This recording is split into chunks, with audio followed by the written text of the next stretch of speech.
আপনি খাওয়াচ্ছেন, পিতামাতাকে বেঁচে থাকতে দেখতেছেন না, ওই মজলিস করে খাওয়ানো যা না খাওয়ানো? ও তুমি জিন্দা থাকতে এক মুঠো ভাত, ও তুমি জিন্দা থাকতে এক মুঠো ভাত দাওনি মা বাবার মুখে, মরলে খাওয়াও পাড়ার লোক ডেকে রে বোন আমার, মরলে খাওয়াও পাড়ার লোক ডেকে। ঠিক কিনা বলেন?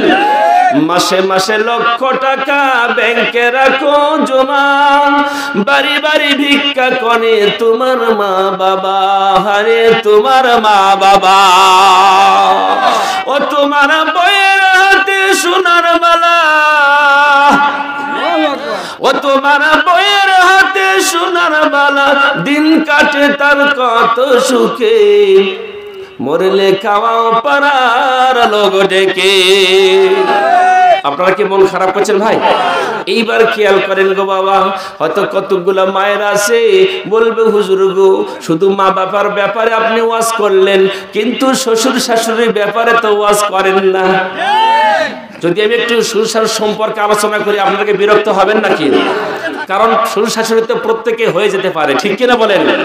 তো ছোট্ট একটা ঘটনা উদাহরণ দিয়ে আমি আপনাকে বোঝানোর জন্য চেষ্টা করব ইনশাআল্লাহ।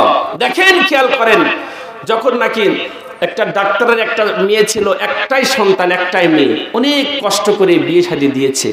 বিয়ে শাদী যখন হয়ে গেছে 2 মাস 3 মাস না যেতেই বাবার কাছে এসে কমপ্লেন, অভিযোগ দিচ্ছে। এসে বলতেছে, বাবা 3 মাস তো ভালোই থাকলাম গো বাবা, কিন্তু এখন আর ভালো লাগে না। বলে কেন ভালো লাগে না? বলে আমার শাশুড়ি ভালো না। কি ভালো না? শাশুড়ি ভালো না। ডাক্তার কিন্তু মূর্খ মানুষ না, ডাক্তার হলো শিক্ষিত মানুষ, জোরে কোন ঠিক কিনা? এইবার ডাক্তার বলতেছে, মা গো এই কথা তো এখন বললে তেমন মানা যায় না গো মা। আপনারা খেয়াল করবেন, বাবা যদি মেয়ের সাথে না পারে, বাবারা কিন্তু বেশিরভাগ সন্তানদেরকে মায়ের সাথে লেগে দেয়, কথা কান দেয় না? তোমার মার কাছে যাও, স্ত্রীকে বলো গো তোমার মেয়ে কি কথা বলতেছে, তুমি একটু ভালো করে কাছে নিয়ে বুঝাও। বলেন বুঝায় না?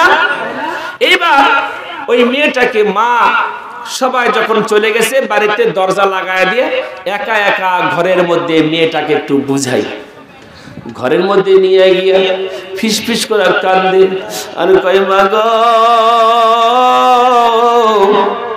তুমি আমার কলিজার টুকরা, তুমি আমার একমাত্র মেয়ে, কত কষ্ট করে টাকা খরচ করে কত কি করে তোমাকে বিয়ে দিছি মা, এখন যদি বলো আর ভাত খাবো না, তাহলে তো আমাদের গলায় দড়ি দেওয়া ছাড়া আর কোনো উপায় নাই। মেয়ের এরকম বলে না? বলে না? এরকম কথা কিন্তু বলে, তারপর মেয়েটা শুনতে চাই না।